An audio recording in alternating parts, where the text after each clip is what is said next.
Tonight it's going to be very classical apologetic feeling tonight, not so much Christmassy yet, because the first step is the Christmas story is just a story within the Gospels. And so the bigger question is, why trust them? Why trust the Gospels at all? Are they historical? Are they reliable?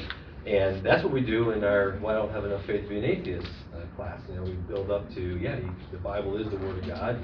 It's inerrant, and everything that it says is true. So come back in the winter semester, starting in January, and we'll get the whole argument about why when we pick up our Bible we can know that, yes, this is exactly what God intended to have on the page, and meaning it is without error, including the stories of Christmas. But we're going to just talk about the biographies, meaning he calls them biographies on purpose, but the Gospels, can they be trusted? Next week, does archaeology confirm or contradict Jesus' biographies, the Gospels? And then did Jesus fulfill the attributes of God, and did Jesus alone match the identity of the Messiah? So those are the 4 weeks we're going to do. So that's going to be the next several weeks. But before we can look at the Christmas story, we have to ask the question, why trust the Gospels, any part of the Gospels, anything that they say about it, why are they trustworthy? First, right off the bat, I thought it was interesting that Lee, in the book, he talks about when he was an atheist. You guys, does anybody here not know his testimony, Lee Strobel? You know who Lee Strobel is? He was an investigative reporter, wrote a legal reporter for the Chicago Tribune. He was a rabid atheist, his wife was agnostic.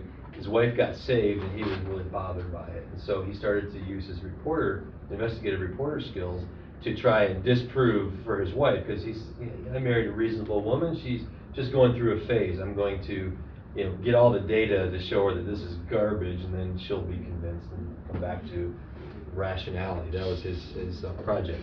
But what he did is he started interviewing historians and scholars and people who knew their field, and they would give him good reasons to trust Christianity, the Bible, and the whole story of the resurrection. And so little by little, he started to deconstruct his atheism to the point where he had to receive Christ. And so he became a Christian because he researched it, trying to deny it. There is a movie that was done last year, and it's actually good. You guys seen it? Mm-hmm. Yeah, it's on Netflix. Yeah, it's right. It's on Netflix. It's called The Case for Christ, and I recommend it. It's really, really good. So he's sort of a rock star in the apologetics world, because he was writing about this stuff before apologetics became really big. You had Josh McDowell, you have Lee Strobel. Norm Geisler wasn't really read that much by we lay people. He was read by scholars mostly. So these are the guys that got through, Josh and Lee, to us little people.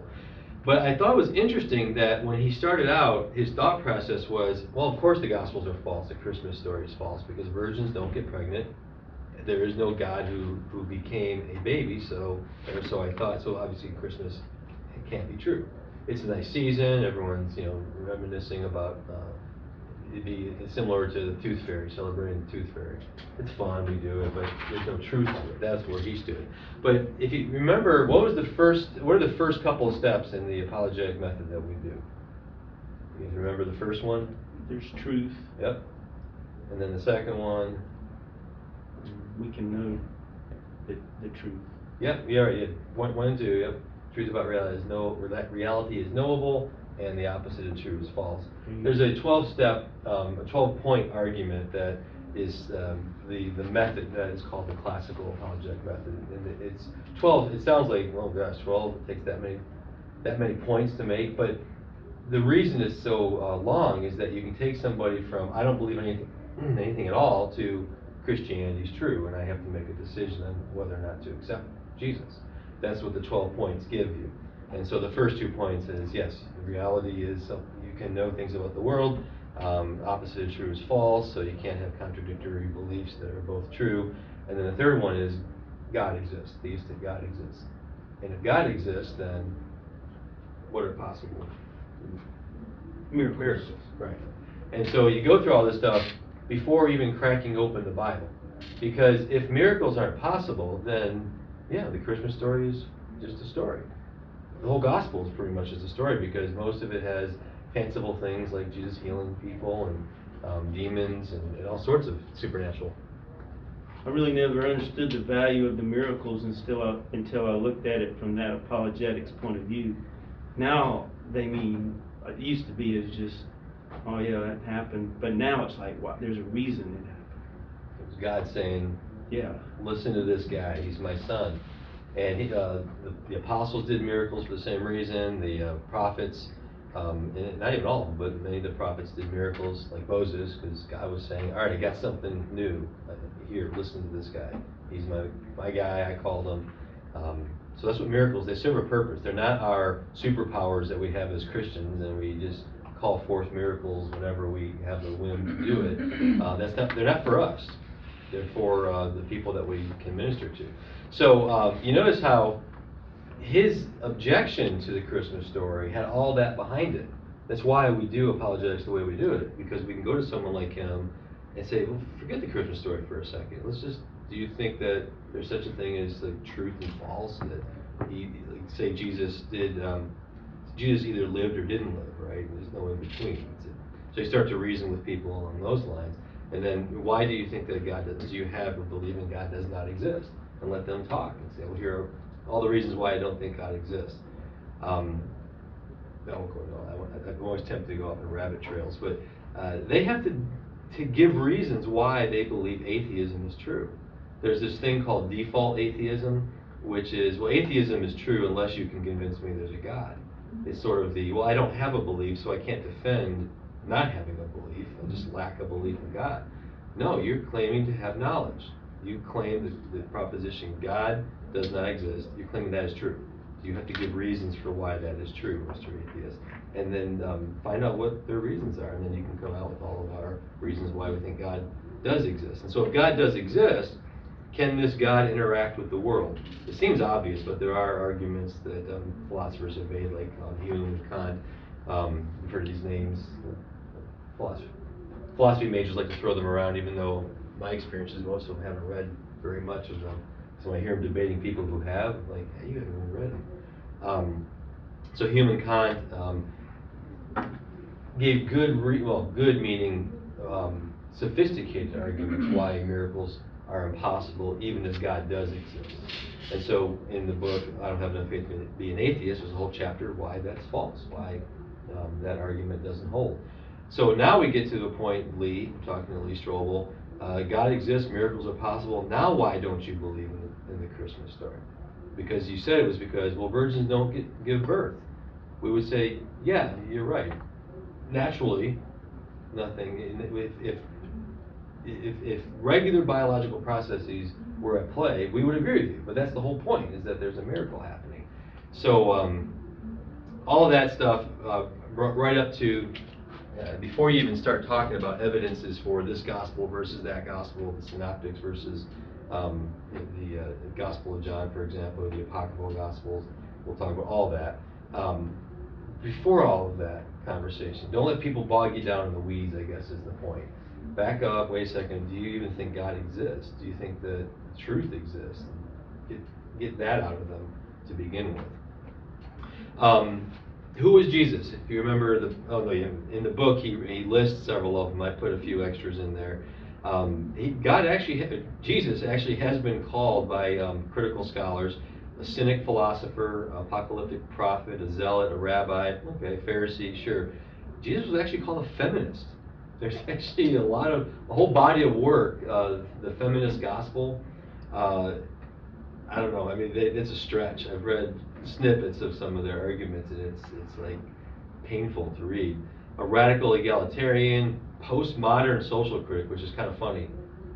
2,000 years ago, postmodernism is what's going on now, so he was way ahead of his times.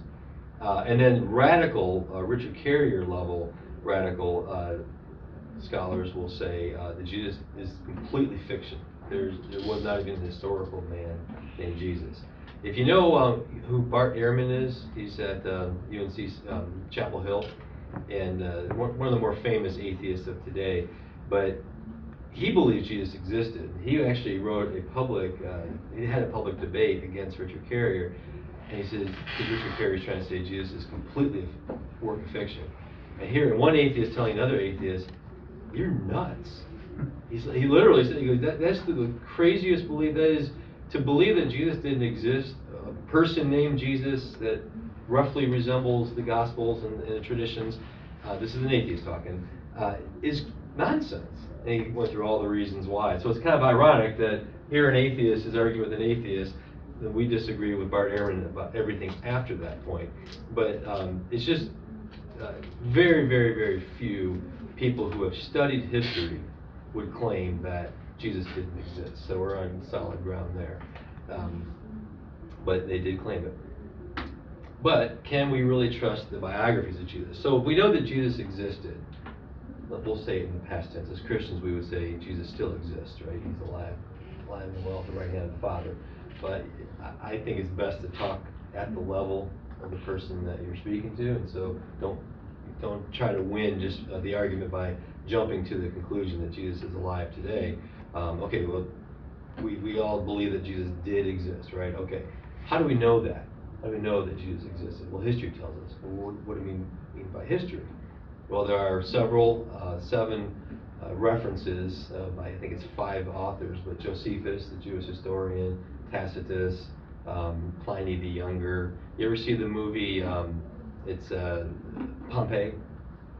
It was a so-so movie. It was okay, but if you're into historical dramas, I would recommend it. But you know, the city of Pompeii, it was covered in the Mount Vesuvius, was it? That exploded. I get fuzzy on the details. Exploded, the lava, the ash, the whole town was buried. But the story of that wasn't believed by the historian that said that he had witnessed all of this, because he was across the lake. His name was Pliny the Younger. Until they dug up, the archaeologists found the city of Pompeii, and you can see those famous statues of a woman holding a child and people in mid-stride or lying on the ground, were covered in ash so quickly that their bodies were petrified in motion. It's kind of creepy, but they learned a lot about volcanoes and about the city of Pompeii. My point is, Pliny the Younger, who gave us all that history of the mountain blowing up and the city being destroyed, also wrote about Jesus. So we trust him as an historian for other things that he's told us about antiquity. Why don't we trust him about Jesus, the story of Jesus? That's the question to ask a skeptic. Now, if you just take what is not in the Bible and you say, Bible's biased, we don't want to believe the Bible, but we want to believe what these guys have said, you would get that Jesus claimed to be a miracle. People claim that Jesus was a miracle worker, that he had a supernatural birth, that his followers said he rose from the dead. His brother's name was James. There's a list of things that even liberal scholars who don't think Jesus ever was not supernatural, even liberal scholars will acknowledge. And so those are the sources that they'll go to. But here's why I say all that. Pliny was not Jewish. He was in the region, but he wasn't in Palestine. Tacitus was a Jew, as far as we can tell, not necessarily a practicing Jew. He was a historian trying to make good with the Romans after they sacked Jerusalem. So he was just trying to preserve his people's history. He wasn't a Christian. So, and he didn't know Jesus personally. He didn't, as far as we know, he didn't know any of the disciples. This is the information he got as Christianity grew. He was explaining to people who were interested where that fit into the Jewish people. None of these people, these extra biblical sources, were first-hand eyewitness biographers.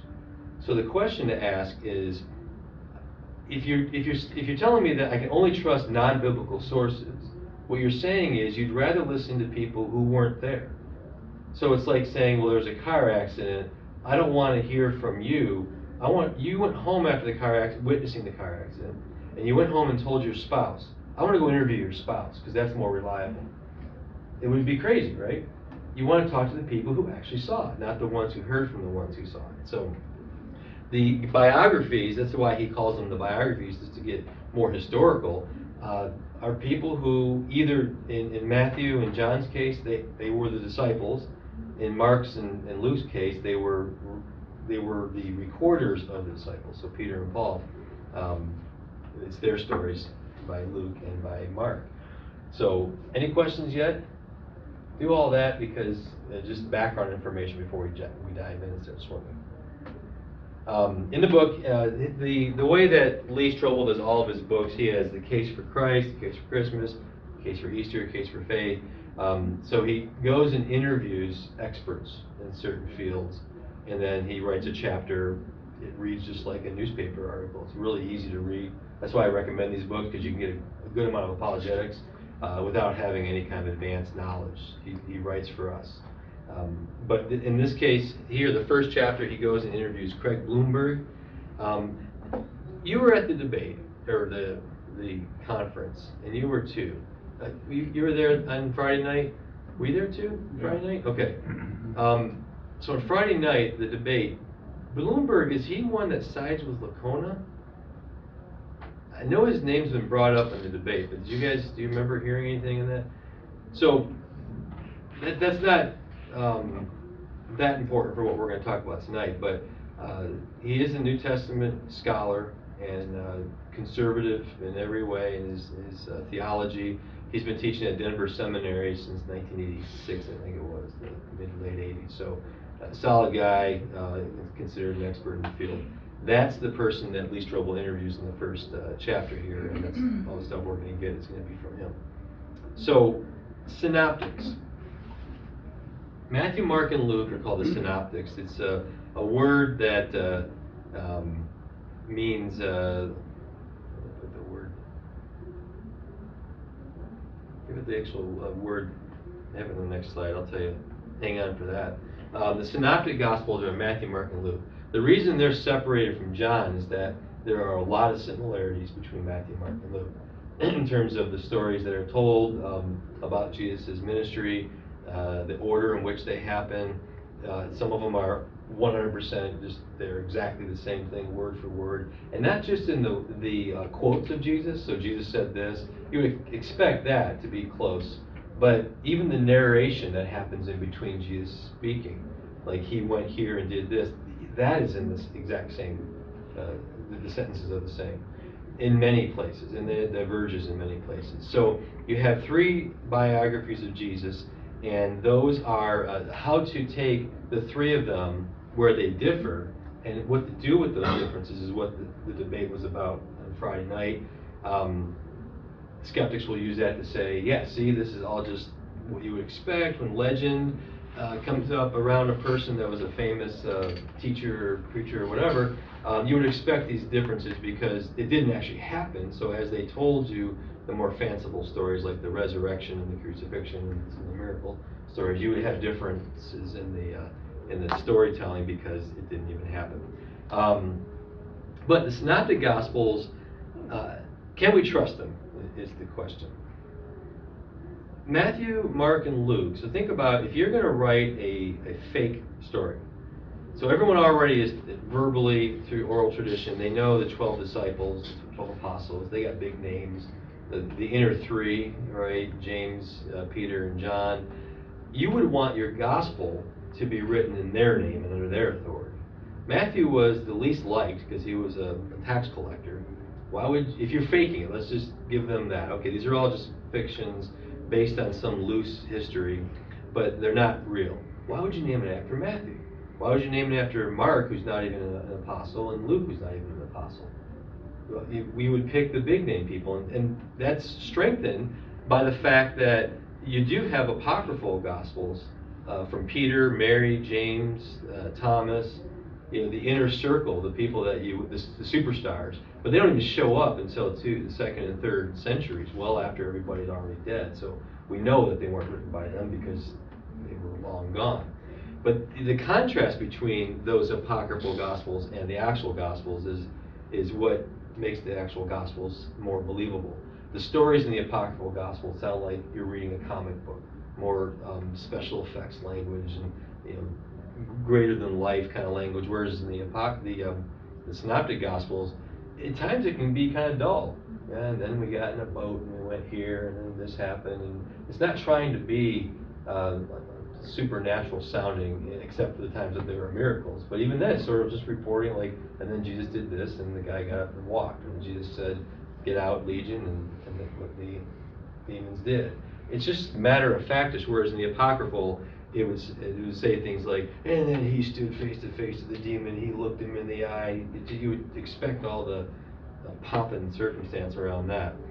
And then they have John, which was written later than the other three, and very, very different. The majority of John, the stories that are in John are not in the synoptics. So what to do with that? We'll deal with that. If you want to write this down, or you can just, I guess I can post the slides again. Do you mind doing all that? That's really awesome, because that takes time to synchronize it in there.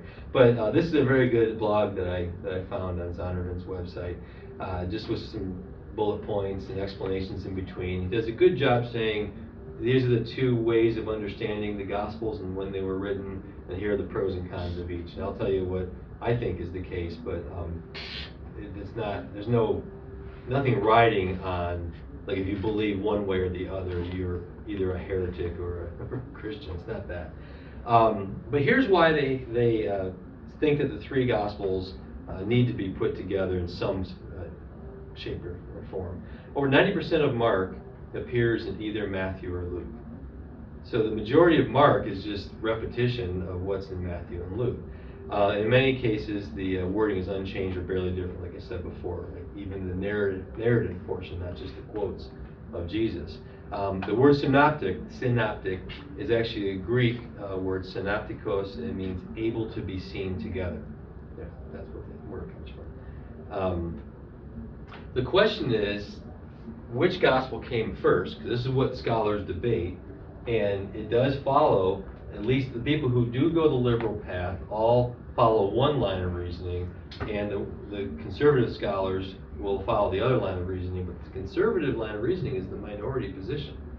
Amongst New Testament scholars, most of them, including conservative evangelicals, like Bloomberg and Lacona and others, they take the majority position. So I'm going to tell you what they both are, and then we can talk about the differences. But which gospel was written first? Why? Give me some ideas why you think it would matter. Who cares? Because none of them actually claim I was written this year. None of the Gospels actually even say who they were written by in the text itself. It's all based on the tradition, the church from the beginning that's associated these people with those Gospels. But so it's not like inerrancy is on the line, because the Bible didn't claim, Mark doesn't claim to be written by Mark, and didn't say it was written first, so who cares? Can you think of any reasons why it would matter? People want to say that, like, that Matthew and Luke copied Mark. Right. And So they would have to establish that Mark was written Right. first. Or vice versa. If you think that Matthew was written first and the others copied off of him, whatever if you're going to ignore the supernatural, God being able to reveal what He wants to directly to a person, so you know with good doctrine of inspiration because of good philosophy and good hermeneutics, then you're going to look at these as just documents, right? Historical documents, and you can see similarities. You can start to ask, okay, who copied from who? And that's why it matters, because you're immediately starting to talk about the four Gospels as if they're human products. So you're already in trouble. Now you can't, just like you can't do science and say, and then a miracle occurred, and then that's my explanation, my scientific explanation. So you're not doing history, strictly speaking, when you do the philosophy and the hermeneutics. It's just that you need to do those first before you start doing your history. So that's why it matters. Okay. Matthean priority, I'm going to give you the big word. Matthean and Markan are the two words, which are weird sounding, but he uses them in the book, and it's good to be familiar with it.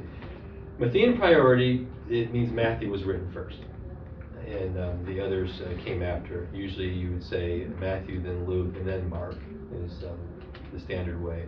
But I don't know that it matters, actually, if you think that Mark or Luke was second. But what does the Matthean priority have going for it? Church tradition, number one, right off the bat, it was listed that way by Irenaeus and others. Now that's not infallible. These are just people like us writing, but they were writing in the 2nd century. So it was right after the generation died out. John was the last one to die, probably in the late 90s. Some people even think maybe he crossed over the century mark. So you have church tradition, which should be taken seriously. Matthew and Luke occasionally agree with Mark. Why would that matter? I'll go back to that. Okay, I don't want to get ahead of that. Here's the other thing. There's no physical evidence for additional sources. I'll show you why when we do the Mark priority. If you think Mark went first, the only way to account for it, by their own admission, is to say there was some other gospel that Mark was drawing on and Luke and Matthew were drawing on, which is gone. You don't have any evidence of it. So that means, I'm going to argue for Matthew was written first. Because to say that Mark was written first, you're already bringing in a problem into your trying to give historical evidence for the three Gospels. And I'll explain why I had Mark. The other thing is that was one of the most compelling arguments. There's a book, if you're interested in it, there's a book called Why Four Gospels, written by a guy at Southeastern Baptist named David Allen Black. Really good book. It's straight reading. It's not super high scholarship. Very understandable. But he does a good job of saying Matthew was written first, and here's why, and here are the answers to all the Mark being written first objections. But one thing is, you look at Matthew, and it's very Jewish in the way, for example, there's no explanation given for why the things are happening. It assumes that, well, every Jew knows why Jesus and the apostles would act this way, or the Pharisees would be going at him for these reasons, because it's obviously within Judaism why they would have a problem or a misconception. So it just assumes a lot of knowledge of the Jewish faith, the Jewish people. The first Christians were all Jewish, but as the church went on and got increasingly more Greek, now you start to see, okay, well, why did God want to reveal reveal different takes on the same stories, the same happenings? Well, because Greeks would read Matthew and they wouldn't get it. They wouldn't understand why did Jesus say this, and what was the implications of Jesus, for example, healing or forgiving sins. It doesn't seem like a big deal. We forgive each other all the time. But a Jew knew that if a person forgave sins the way Jesus said he did, he's claiming to be what? God. Yahweh. Yeah. Nobody forgives sins. Really, like, they're absolved, except Yahweh can do that. But the Greeks wouldn't have really gotten that, so they had to be more and more explicit. So you do see a progression until you get to John, where John's like, all right, let me just lay it down here. Jesus is claiming to be God. And he just beats that point home through the I am statements, which we will go through some of them. I think that's one of the strongest arguments for Matthew being written first. I mean, first of all, the church has always said Matthew was written first. It's a very modern thing to put Mark first. And it's because of critical scholarship, looking at textual criticism, looking at the Gospels as just text, no other considerations, philosophical or hermeneutical. So because they do that, they start to try to explain why there are similarities and differences. So that's already, I'm saying, oh, okay, it's not wrong because it's modern, but I'm going to ask why. You have to give me an argument why I should go against what has been said already. And then secondly, the Jewish argument. Mark being written first, the arguments that they put forth. Most of Mark is included in Matthew and Luke. So who took from who? So the idea is Mark got it all on paper, and he actually has very simplistic Greek. It's not eloquent the way Luke is eloquent, for example, because Luke was a physician. He was well trained. He actually knew classical Greek, the same Greek that Homer wrote in. Luke knew. And the first, if you know the first part of Luke, where it says, "My most excellent Theophilus, I've written these things that you will know."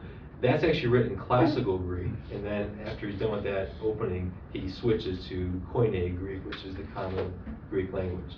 So it's sort of like Luke is saying, I just want to make it clear, put everyone on notice, I'm the man. I know that if you need to go there, I can go there.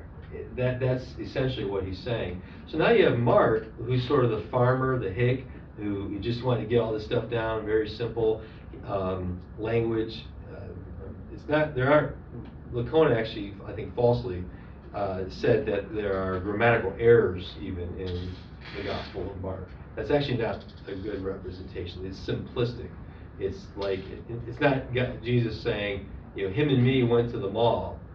It's more like, hey, you want to go to the mall, y'all? Just casual, just not, but it's grammatically correct. It's just not scholarly. Mark occasionally uses Aramaic words. Why does that matter? Because Aramaic is probably the language actually that Jesus and the apostles were speaking. They weren't speaking Koine Greek. It's just Koine Greek was the language that was, the Bible was written in, the New Testament was written in, because that is the language of the Roman Empire.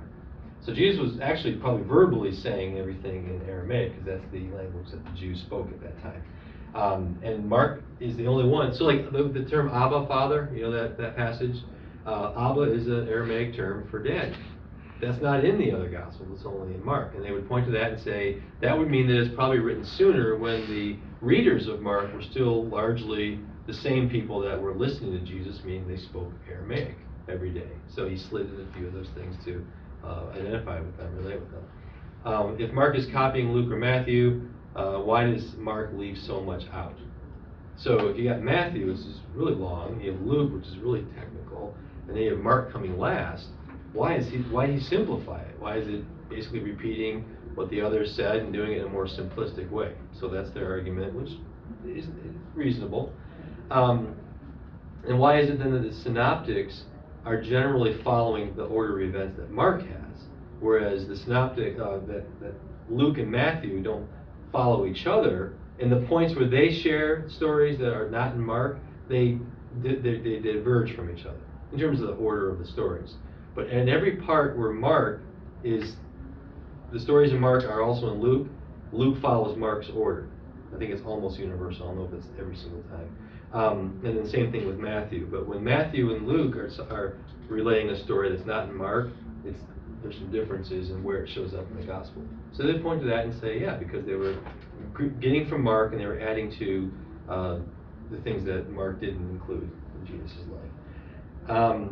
Mark alone cannot account for all of the material in the synoptic gospel. So in order for Mark and priority to hold water, scholars had to propose additional sources. So if you're going to say Mark and then Luke and Matthew copied or got their source from him, that doesn't explain away the problem, because you have all these other similarities between Matthew and Luke that are not in Mark.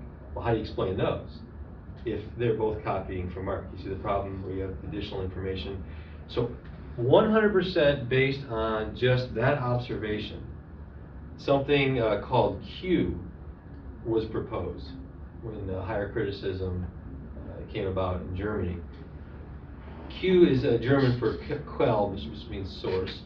It's a hypothesis, and he even says, Bloomberg says in his interview, it is 100% a theory, a hypothesis. There is not a single papyri, there's not a single person of antiquity saying there's this guy or this other source. There's absolutely zero historical evidence for Q. It is completely based on, well, if Mark's first and there's these similarities and then differences, it seems like there's another source that Luke and Matthew are getting their information from, so we're going to call that Q. That's one of the problems I have with Mark and priority, is that you're introducing, first of all, there doesn't seem to be a reason to push Mark first. I don't think those reasons overpower the reasons that we put Matthew first. And by doing that, then you introduce this supposed problem that Q gets introduced as a solution. But I'll say this. If you have Mark, they even say Mark borrowed. So you have this Q source, which was, depending who you're reading, it was a combination of oral tradition and written tradition. So some of it was in print, some of it was just spoken so much that everyone knew it. So Q is this body of information about Jesus. It had to be written or spoken prior to the Gospels, right? If they're trying to say that the Gospels are legendary, meaning that over time these stories got more and more fanciful until Jesus ultimately became the Son of God and did miracles, but the real Jesus didn't actually have any of that miracle and fanciful events happening. If that's the case, Mark and Luke and John are written early enough that it's already uncomfortable for them, because we'll deal with this more in Faith and Atheist. But why is it bad for the skeptic that the 4 Gospels are written while people who were there are still alive? Why would that be a problem? If it's incorrect, the people still living would object to it. They would, it would come up that it was false. And if the Gospels were simply, and then Jesus got up that morning and went about his day, preached a sermon in the synagogue and taught some people, it was kind of mundane, then it wouldn't have gotten any attention, say that was the case. But the fact is that the 4 Gospels have been doing all these supernatural things and an uproar in Jerusalem, and everybody who was alive would have remembered that. Oh yeah, Grandma told me about that. Bad times. But the fact that Matthew, Mark, Luke, and John were written while people are still alive who would have known better is already a problem for the skeptics. So if you're going to say that Q is where the Gospels got their information, Q's even earlier, because it would have had to have been earlier. So it doesn't even solve the problem that they're trying to solve, which is how do we explain this completely from human and in human terms? Does that make sense? So, and people who actually argue for Q, someone like a Bill Craig or Bloomberg, or they'll point that out. They say, well, look, even if Q is true, you haven't gotten out of the problem that we're presenting here, which is if this is supernatural, and they're saying it's supernatural, that everyone who's around who were the enemies of Christianity, the Romans and the Jews in particular, they wanted Christianity to go away for different reasons. They could have easily made it gone away by just written more things, or that didn't happen. I was there on that Sunday, totally bogus. I mean, people could have done that. And in fact, at one part, remember when Paul says he tells the story of Christianity, and he says, and many of them are still alive. Go ask them. He challenges skeptics to go check it out for themselves. And then the line from Hazen, Bloomberg in the book, it's nothing more than a hypothesis is what he says. Any questions about Matthew versus Mark? Concerning Mark, where does Peter fit in? The Gospel of Peter, you mean, or No, because no. he drew from Peter? The fact that he drew from Peter. You mean in terms of the order of the Gospels, No, or the just authority of it? the authority of it. Yeah, the Mark and Luke are both a problem in that sense, because they're not even claiming to be written by an actual apostle or an eyewitness. Because Mark did not eyewitness these things himself, but he's considered the stenographer of Peter. Mhm. Now, nowhere in the Gospel does it say, I am Mark, or I'm writing down what Peter wrote. That's church tradition. And they look at the stories of these men's lives, and it's plausible. So it's an eyewitness account by a reporter. Luke is even more so, because Luke's the only one who actually says a little bit about what it is that he is doing. I went and interviewed several people, eyewitnesses and people around there. So he drew from a ton of different sources, whatever he could find. He's the only one that gives you a little bit of a hint as to his method for writing it. But are you talking about, like, why should we trust that Mark is authoritative? Like, or because we're attaching it to Peter? No, I know that we get that from tradition, from one of the church fathers. Yeah. So I'm just wondering how that fits into this whole scheme of authority and... Good question, because, well, number one is the other Gospels, including Thomas is the most early of the non-canonical Gospels. They come way after the lifetime of the people who could have refuted the Gospel, the story in the Gospel. So it's really important to say, okay, these had to be letters that were circulated right away while people were still alive, the epistles. Secondly, the epistles, which predate at least half of the epistles were written before the first gospel, whichever one you think is first. And all the theology, all the teaching that's in Paul is, and in James even, in Hebrews, is in the Gospels. So it's not telling a different story. So it's consistent, that's another reason. And the other thing is that we have sermon notes, for example, from second generation Christians. And right away, even though they weren't saying according to Mark, that didn't come until about 150, I think it is, where they actually say according to Mark or according to Matthew, they name who they think the author was. They're still quoted as scripture in commentaries, sermon notes, letters to each other. Christians were trying to hash out, what is this that we believe? How does it differ from these other, like the Gnostics that are rising up, these false Christianities? They had to deal with all these heresies, especially the first 300 years. And so they would be quoting the Gospels. So those are the three reasons. The people of God, the church, right away acknowledged them as authoritative. And then the earliest labels that we have are Matthew, Mark, Luke, and John. So there's no competing authorship. Is that a good argument that it has to be those four? I would say, well, other than it had to be eyewitnesses, and the text claims it is an eyewitness account, they don't claim to be Matthew, Mark, Luke, and John authors, so they don't have to defend that in order for Christianity to be true.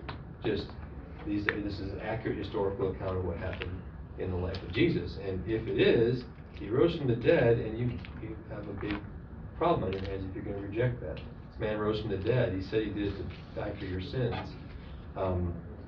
See the importance of all that. If the Gospels aren't historical, then we're still dead in our sins if the whole thing is not historical. So, John. Okay, now this is the one that the guy I keep bringing up at Eastern Michigan University. He was a Bible teacher, and he was an historian. He still is. And I somewhat befriended. We still communicate, and we're friendly. We met for dinner. I went up there a couple of years ago. But he is not a Christian. He doesn't have. He thinks Christianity is helpful because people are nicer to each other, and that's a good thing. But he thinks it's completely false, and people who take it too far are, a little problematic. So he's not a friend of Christianity in a truthful sense.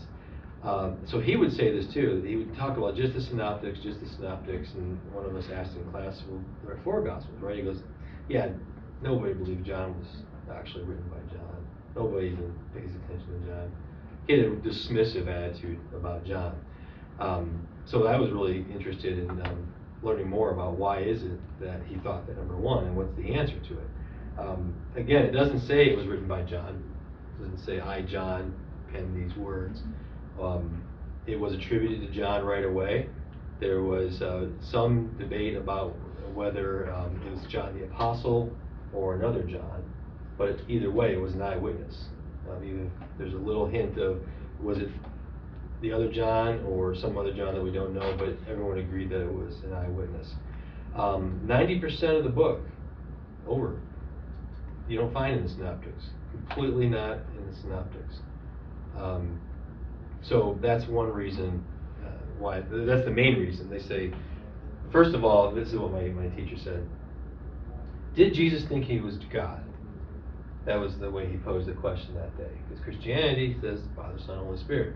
He said, yeah. He says, Paul definitely thought Jesus was God. And he said, John, oh my gosh, John totally thought Jesus was God. But did Jesus think Jesus was God? And that's where we were like, well, what do you mean? If John said that Jesus said, I am, for example, he said, well, that's why we don't. John is just a later gospel. It's not to be trusted historically. So if you throw out John, then it's a little bit harder to see Jesus claiming to be God. However, the synoptics, we're going to go through some examples. Jesus claimed to be God in the synoptics, but it was not quite as overt, not quite as obvious. In AD 180, Irenaeus says this: Matthew published his own gospel among the Hebrews in their own tongue. Getting back to the why Matthew first, they're arguing for it right away that, yeah, it was the Hebrews. When Peter and Paul were preaching the gospel in Rome and founding the church there after their departure, Mark, after they died, his claim was that Mark, the disciple and interpreter of Peter himself, handed down to us in writing the substance of Peter's preaching. Luke, the follower of Paul, sat down in a book, the gospel preached by his teacher, Then John, the disciple of the Lord, who also leaned on his breast himself, produced his gospel while he was living at Ephesus in Asia. So, okay, by 180, this is the most clear. The church by 180, Matthew, Mark, Luke, John, the actual historical people, that was the standard belief in the church. So that's about what, maybe 80, maybe 90 years after John died. John died in 90. So second generation was already saying Matthew, Mark, Luke, and John. The interesting thing though is Matthew published his own gospel among the Hebrews in their own tongue. What does that mean? Because Matthew, we don't have any copies of Matthew except in Greek. Till it's translated to non-Semitic languages. We don't have Matthew in Aramaic, which was the tongue, or Hebrew, but most scholars agree that the Jews in Palestine at that time, they did not speak Hebrew. It was a lost language almost, except for in the religious ceremonies. So this is where it gets more interesting. You guys like all this detail? Yeah. This is getting to minutia, that, but even if it's kind of like not sticking right now, go get that book, Why Four Gospels. This is where I get most of this information, or check out that blog that I cited earlier. And it's interesting stuff, at the very least. It gives you some fodder. So if someone starts to try and say, those aren't even historically reliable, okay, let's talk, because that is completely false. These are the things that we can discuss about who was written first. Excuse me, what was the author's name again? David Black? David Allen Black, yep. Okay. We like him also because in his second edition, he actually acknowledges Southern Evangelical Seminary. Because he says, I'm so glad to hear that there's a seminary out there that actually teaches Matthean priority and uses my book. So of course he can give us a shout out. So Matthew, this is one theory proposed, wrote down a non-inerrant body of work. Just get down, what did Jesus say? He did this. He's just kind of on his own. This was not the Holy Spirit guiding him. So there's no claim that what Matthew wrote at that time was inerrant. Then Mark or Luke, I don't know if it matters which one that came next, published their version of the gospel, their gospel, that was inspired. Matthew then took that body of work that he had in Aramaic and put a polish on it, and that's what God inspired to make it the inerrant gospel of Matthew. So that's one proposition. This is why I think one reason they say it is that he's saying that he wrote in their own tongue. But again, we don't have that. Getting back to, well, if Matthew was writing to an almost entirely Jewish church, it would make sense that, all right, I'm going to write this in Aramaic because that's what we speak, that's what we read. But little by little, it became more and more and more Greek, almost right away. Until AD 70, it was like almost all Greek, Greek speakers. So he wrote these things down, but that's not what God wanted him to write down. He said, okay, I'm going to do this for the church that exists now. Mark wrote in Koine Greek, or Luke, whichever one I think came next. I'll go back, and then he wrote it in Koine Greek, and that's what was handed out. This is the Word of God, this is the Word of God. But what he wrote in Aramaic was never even presented to people as, this is the inerrant Word of God. There was no authority placed on it. That's one of the theories, and David Allen Black goes into that in his book. I was like, okay, maybe it explains a lot of these things, why Matthew was first and that accounts for the heavy Jewish nature of his gospel. Mark could be first in the quote publication, and that would account for the simplicity of his organizing of his thoughts, and then Matthew cleans it up. Again, it doesn't matter what order they were written in. It doesn't change that they're inerrant or they're inspired by God or that these events happen. Does that make sense? So keep coming back to that. But that's a plausible explanation to say to a skeptic and say, well, here's something else that was proposed as an idea. But the heavy Jewish nature of Matthew is a very compelling argument for it coming first.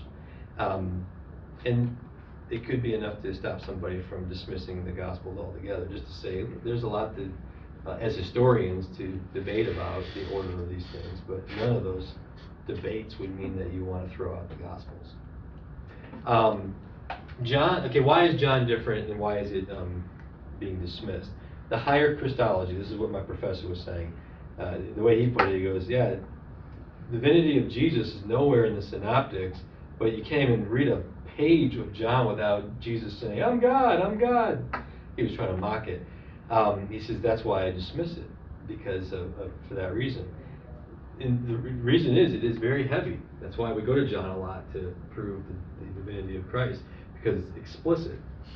I am one with the Father. The I am statements, not just, in John 8 where he says before Abraham was, I am. It might be insulting you guys, but I'll just ask it anyway. Why is that a big deal, the word I, the words I and I am? Why is that From Moses, when he was on the Mount Transfiguration, I think it was. Yeah. The Jews, the name of God was so sacred that to say Yahweh, like if you ever talk to a religious Orthodox Jew, don't say Yahweh out loud. It's a curse, not a curse word, but it's so sacred it's considered vulgar to say it out loud. The scribes would actually, one of them would write the Y, another one the H. They couldn't even write it all out. That's how sacred they took the name of God. So when Moses said, you're sending me into Egypt, they're going to ask me, who sent you? Because we got Ra, we got this, which God sent you? Why should we listen to you? What is your name? So what is a name? A name is a limiting thing. It's a label. So like God, Jehovah Jireh. Okay, that is God as a provider. He provides us our food and our safety, and He provides nature for us. Jehovah Rapha, which one's that? The healer? The Jehovah Rapha, the God that heals. The names of God. Each of those names of God that are in the Old Testament limit Him to doing a certain activity on earth. So Moses says, give me your limits. What's your name? He's like, I am. Tell them I am has sent you.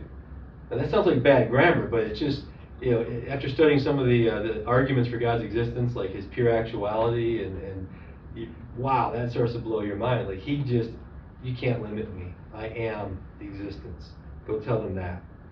And so Jesus, when He says before Abraham was even born, I am, the Jews are like, oh no you didn't. They're like, they pick up rocks, they're ready to kill Him, because that is blasphemy.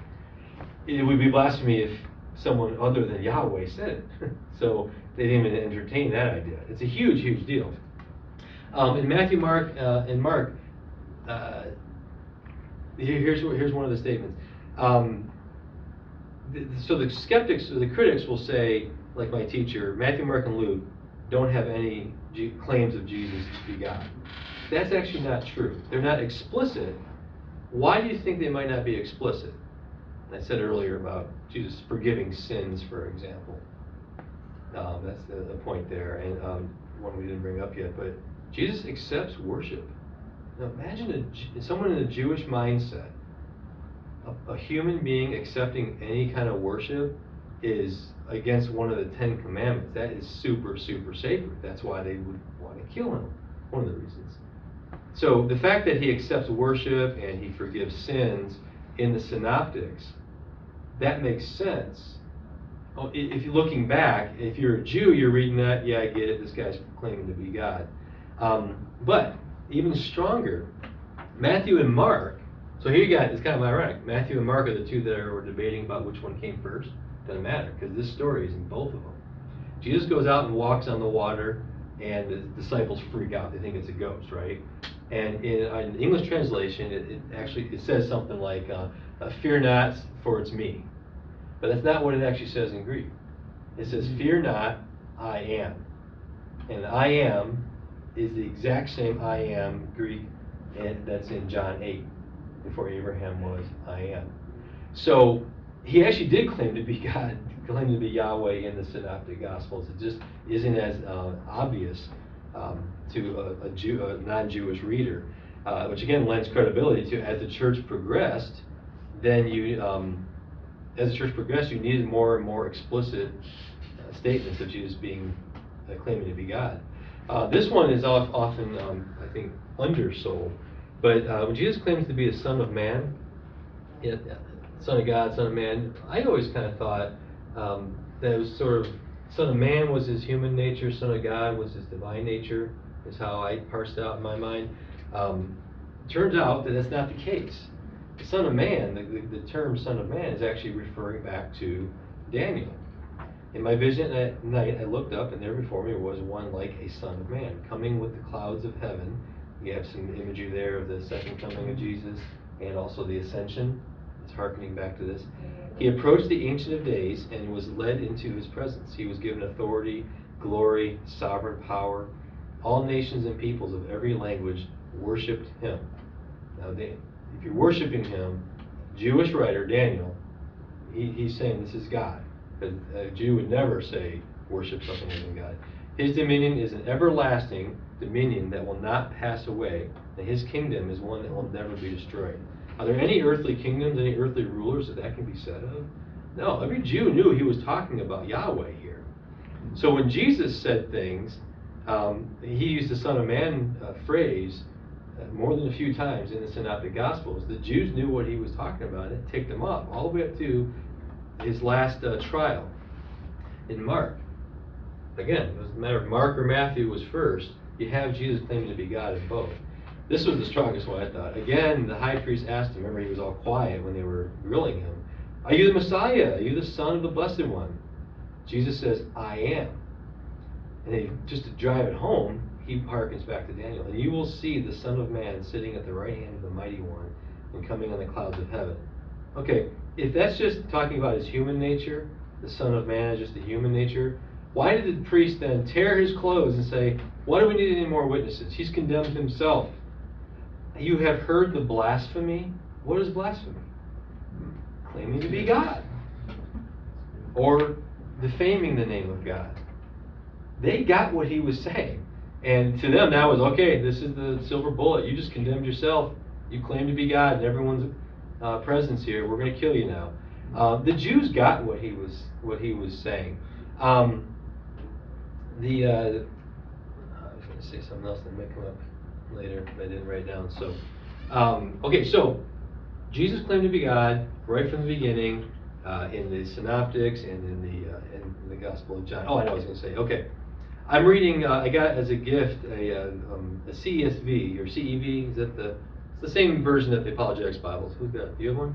Apologetic. It's the Southern Baptist Convention's translation. It's an excellent translation, easy to read. I think it's sort of the NIV of this generation now. It's accurate and easy to read. But it's written in this really old script-looking font. So it's weird. It's like modern English and old-fashioned looking font. And instead of an apologetic study Bible, it's a early church fathers. So everything written in it is like an article by Athanasius or Irenaeus or Polycarp. It's really cool. And at the very beginning, it goes through the history of the creeds of the church and what the settings were. Why did they have the Council of Nicaea? Why did they have the Council of Chalcedon? And it just goes through and has a little article on each. I'm like, this is fascinating. What fascinated me wasn't just the cool history of it, but heresies would show up because people were trying to explain, well, the Bible does seem to say that Jesus thought he was God, but he was obviously man. What does that mean? How do we take his two natures? And they had all these options that were thrown out there, but every option caused problems and meant that some aspect of the gospel was not true, and that was a major, major consequence, so called the heresy. In each case, what they did is they went back to the Greek mindset, bringing in, this is why I love watching God's hand at work. What he revealed to the Jews was what the Jews needed to know. But when it was time to share the message to all mankind in the New Testament, why did he wait for a Greek and Roman environment to do that? The Pax Romana, we know, the roads and the postal service and the common language, we all have heard that advantage, so obviously that makes sense. But it was also the philosophical categories that you had to have. Things like, you can't have contradictions. So if Jesus claimed to be God and Jesus claimed to be man, and those are mutually exclusive, then Jesus was wrong. That is a Greek logical step they're taking. right from Aristotle. The concept of the logos. Remember, in the beginning was the word, logos, is what that is. And the logos was God. Everything was created by logos, and logos became flesh and dwelt among us. That's John 1. The concept of a logos is a Greek, that the category of logos, logic, that's what the word means. God was, Jesus, the Son, is called the logos. Those categories, using the Aristotelian logic and pointing to John's gospel, is what drove these councils to figure out what's heresy and what's orthodoxy. So that makes sense to me, that the gospel could be clearly understood by Jews from Matthew, and you see the progression. John is maybe in the 90s. He's an old guy, knows he's going to die. He's the last living apostle. He knows the synoptics are circulating and things are going pretty well, but he sees, okay, these Greeks, man, there are things they're not getting, and they're making mistakes because they don't understand when Jesus says, I forgive your sins, that's a claim to deity. I need to say one final thing for the church that I see is developing right here. That makes a ton of sense. And I want people to know more about some of these more personal moments of Jesus that are in, like the prayers of Jesus where he prays for us. John's got all that knowledge because he was his bosom buddy. He was there at every moment that any of the disciples were close to him. He was one of them. So that now makes a lot of sense. I want to give you a better idea of who Jesus was in his humanity. It was awesome. In the intimacy of our relationship with him, and that he claimed to be God. In case you missed it, I want to be explicit. Now, all four Gospels start to make sense when you look at the progression of the church.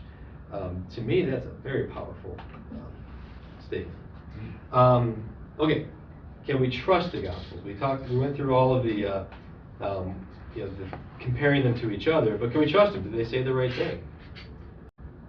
Did the things that they represent in the stories, did they actually happen? Is the question. So, first of all, any questions about comparing the synoptics with each other and comparing the synoptics with John? These are reasonable explanations, so if somebody's going to come as a hard skeptic, at the very least you have enough to be able to calm them down and say, no, listen, you don't understand how much is written on this topic, how well thought out these positions are. If you think Mark was written first, here's what follows. You have to bring Q into it, which makes it even earlier. You're going to have problems as a skeptic. If Matthew was written first, if everything falls in, doesn't matter what you want to adopt. A skeptical posture is not reasonable at this point. So I think that dismantling, calming people down so their emotions aren't so angry and hostile is one thing apologetics can do. Removing the rubble. You're confused about, how the Gospels were received, and they're not from the 3rd century like the Da Vinci Code claims, that it was the Council of Nicaea that basically wrote these things down, and the apocryphal Gospels were just as legit as the 4 synoptics and John. That basic story that Dan Brown says, no history would back that up. Like we saw there, Irenaeus in 180, by that time he's already saying, yeah, we're arguing for these 4. Prior to him, they were already quoting all 4 of them. It's just not historically accurate, so you can dispel some of their confidence in why they don't believe. But, okay, I'll do this just real quick verbally. If you want visually, I don't have a slide for it because it was taking too long. I was going to marker board it if you want. But when was Mark written? He goes through this in the book, so I really suggest that part of the book. It's kind of cool. If you've seen Gary Habermas do his talk, this is what his talk is when he does that timeline. He walks up and you know what Gary Habermas is? Come to the Apologetics Conference, or you can probably look up online. He's done this thousands of times. Habermas with 1B. And what he does is he says, okay, let's say Mark was written first.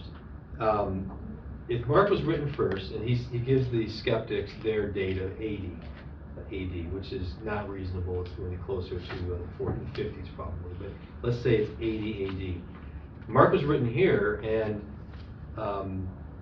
Luke was a few years after. How does he do that? I'm sorry, I'm getting the starting point. Let's start with Luke.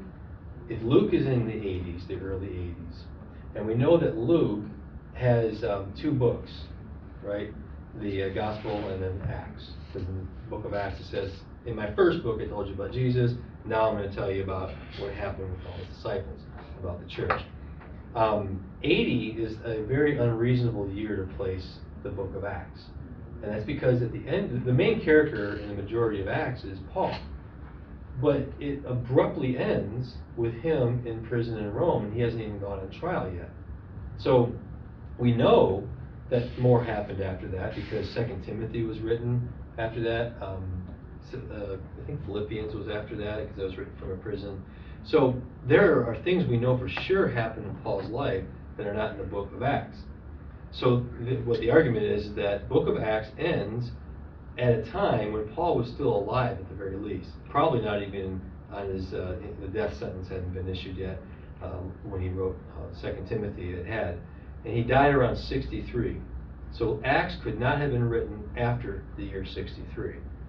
If Acts was 63 at the very, very latest, probably earlier, but let's say it's the last day of his life, 63, the Gospel of Luke had to be prior to Acts, because it says, in my last book. So Luke is before that. Luke is the last of the Gospels that was written, because he's the one who said, whether you're Markan or Matthean priority, you're going to acknowledge that Luke probably said, all right, I'm going to organize this, because he says, a lot's been written, and you've heard a lot. I've researched it, and so I'm going to give you an orderly account, is what he says. So it looks like he was the last of the synoptics to be written. Well, that makes Mark and Matthew even earlier than Luke. So you're in the 50s now. So the liberal scholars will say, and the critical scholars, that the synoptics were in the 80s. This argument says that it's almost impossible for that to be true. So you have the 3 Gospels written in the 50s. The thing that's overlooked a lot is that the Gospels are not the first accounts that we have of the resurrection and then the core doctrines of Christianity. We have many of the epistles were written prior to the Gospels. So, and we know that, and they don't actually dispute that they were written prior. Paul, in several of his places, that's what I didn't write, in Philippians 2, there's in your Bibles, like in Psalms, you know how Psalms are written with indentation, and they're trying to stylize it to show you that this was written in the original language as poetry or some sort of formal genre. Same thing if you look in Philippians 2, it kicks into that format. And it's in that format, it talks about Jesus being God. And also in 1 Corinthians 15, when he says, okay, I got saved, Jesus appeared to me, and I went to Jerusalem and spent time with the brothers, and I learned from them. And what was handed to me, I gave to you, and that is this. And then he starts a very rigid, structured creed. It's considered an early creed. So Paul was saved within the first couple of years of church. I think they said like 2, maybe 3 years into the church. And he right away went into Jerusalem, and he met with, was it James? I don't think it was James. He says who he met with, but one of the 12. And he spent time with them, and they downloaded to check, okay, you're teaching what? Okay, yeah, you got it. Here's what Jesus told us. And they gave him all the information about what Christianity was teaching before he went out and became a missionary. During that time, according to Gary Habermas, this is not disputed by biblical scholars even, that's when he received that 1 Corinthians creed. And that's the one that says that he died, that he was raised, and first he appeared to Peter, and then to the 12, and then he appeared to 500. That structure, that's the whole creed there. So, if that creed was given to Paul when he was learning about Christianity within the first 3 years of Christianity's existence, then that means that right from day one, Christians were going around reciting these creeds, which look exactly like Christianity did at the Council of Nicaea. So this idea that Christianity developed over time, there's no room for it to develop over time. In fact, some of them, the critical scholars apparently will grant all those facts, and then you explain. The best explanation for these is that these people really believe they saw these things. It couldn't have been a group hallucination because people doing LSD have different trips they take. Everyone didn't see the same thing if they were high. So that explanation's out the door. The best explanation for everyone saying Jesus died and rose again is that Jesus died and rose again. Of course, we would say also because miracles are possible and Jesus is God and there is a God. So the point is, oral tradition is what the Christian scholars would say is, would put these statements right to the Pentecost. Like literally, Jesus ascended into heaven, and they were right away singing hymns, reciting things to each other as they gathered. They had 2,000 people, was it? The first altar call that Peter did. They had to teach them something. There was no Bible to give them. There's no New Testament to give them. They can only go to the Old Testament scriptures and show them in there, and they probably had some hymns and some creeds that they recited.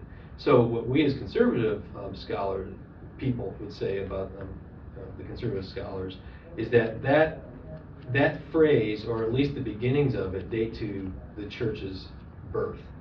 Meaning Christians from day one were going around saying that Jesus rose from the dead. Which of course then is an argument for, okay, the Jews didn't want Jesus to be risen from the dead, and the Romans didn't because of the upheaval that it was instigating, and he really was still in the grave. They would have just gone to the grave and opened it up and said, nope, here he is. Christianity's false. Go home, back to your houses. It would have been easy to kill Christianity right from the beginning by just simply showing the body.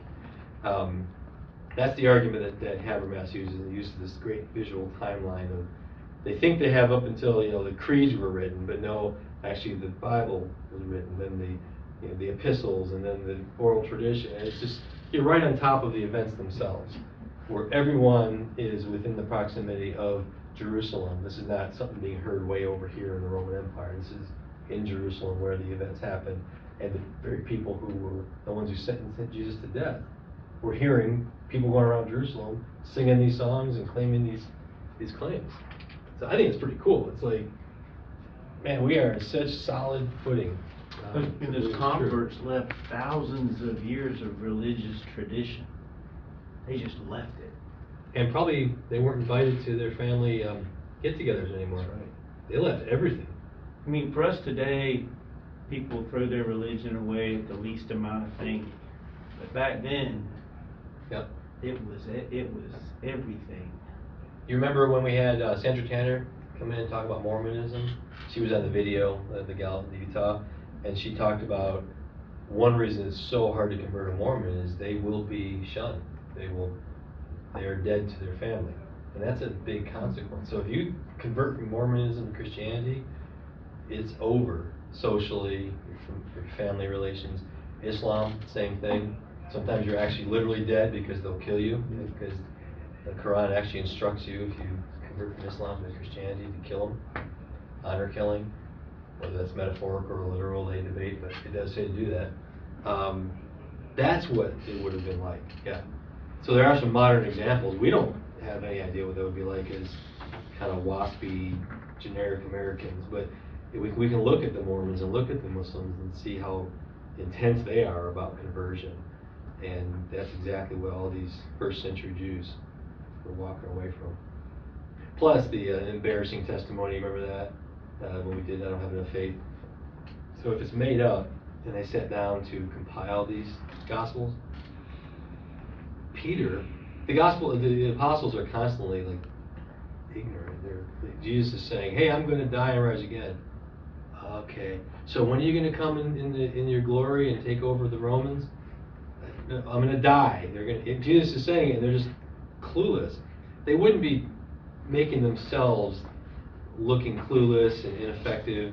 Peter being chicken and running away, and denying that he even knew Jesus. All these negative things that are in the Gospels, they're embarrassing. If it was just made up by the people who, Matthew's sitting there writing a story, and he's one of the characters. Peter's authorizing Mark, and teaching him, and Peter's one of the characters.